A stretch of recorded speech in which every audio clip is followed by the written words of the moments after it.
एक लंबे समय पहले एक गांव में रमेश और धीरज नामक बाप बेटे रहते थे। रमेश का एक छोटा चाबी बनाने का दुकान था।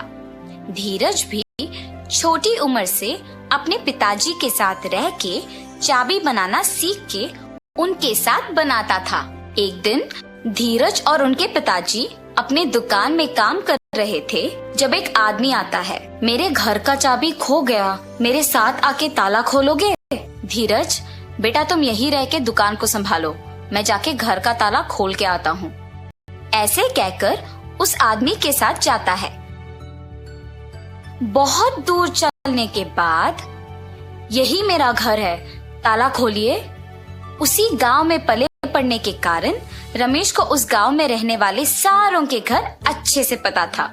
उस आदमी के दिखाए हुए घर रमेश के पहचान के वालों का होने पर वो सोच में पड़ जाता है। बाबू, जो चाबियां मेरे पास अभी है उनसे इस ताला को खोल नहीं पाऊंगा। दूसरे चाबियों का गुच्छा घर के पास है, जाके ले आते हैं। ऐसे कहकर उस आदमी को जमींदार के पास लेके जाता है। प्रभु, ये आदमी चाबी खोने का बहाना बना के मेरे पास आया है और मुझे कोई दूसरे आदमी का घर दिखा के खोलने के लिए कहा, इसीलिए मैं इसको आपके पास ले आया। तुम बहुत होशियार आदमी हो, इसीलिए इसको मेरे पास ले आ सके।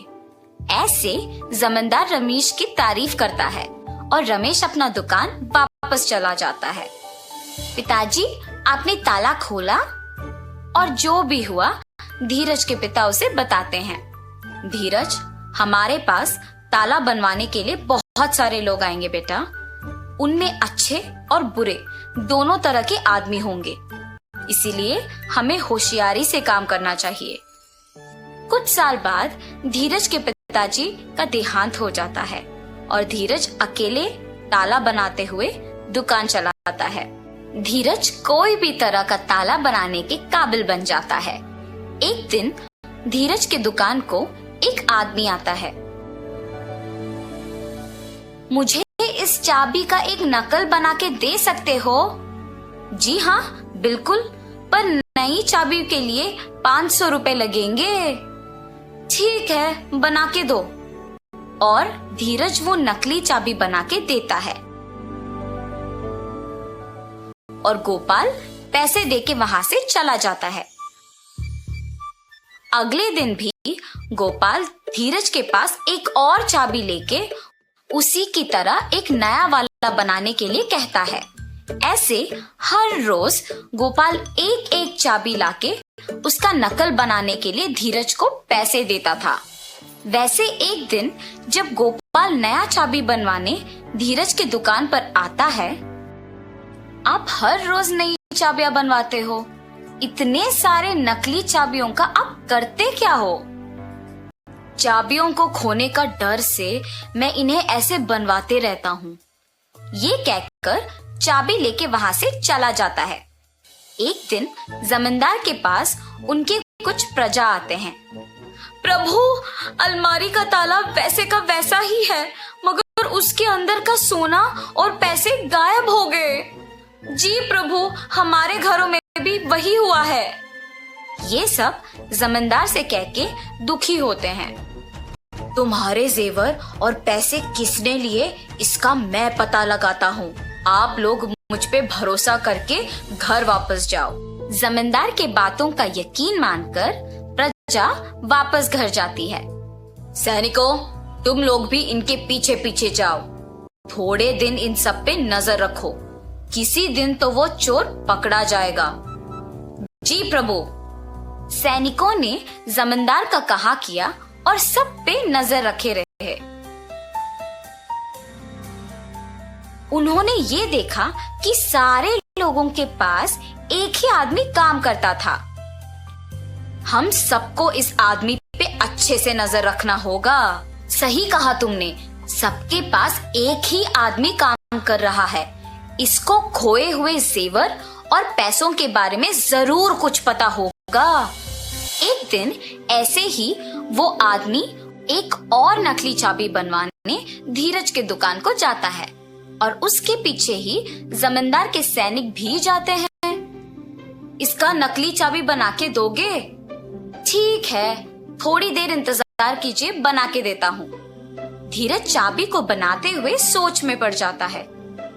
मुझे इस आदमी पे शक है, पर इसके वजह से मुझे बहुत पैसे मिल रहे हैं। वो इन चाबियों के साथ कुछ भी करे, मुझे क्या?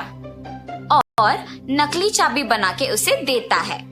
गोपाल उसे पैसे देकर वहां से चला जाता है।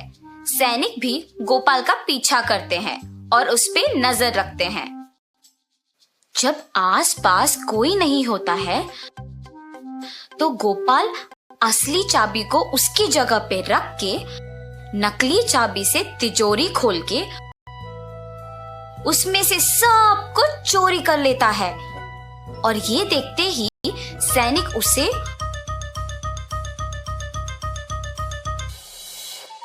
और नकली चाबियां बनाने के लिए धीरज को जमींदार के पास ले जाते हैं। धीरज, क्या तुमने गोपाल के लिए नकली चाबियां बनाई?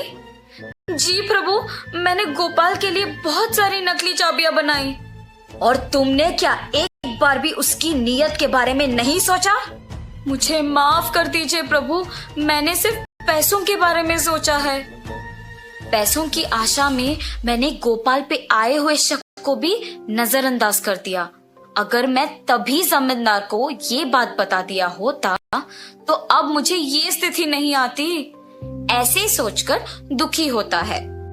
गोपाल, जिस घर में काम करते हो उसी घर में चोरी करने पर शर्म नहीं आई? मुझे माफ कर दीजिए प्रभु, मुझे मेरी गलती का एहसास हुआ है। आइंदा ऐसे कभी नहीं होगा। धीरज और गोपाल को उनकी गलतियों का एहसास होने पर जमींदार उन्हें माफ कर देता है। ठीक है, अब से तुम दोनों ईमानदारी से काम करोगे। जी प्रभु, अब से मैं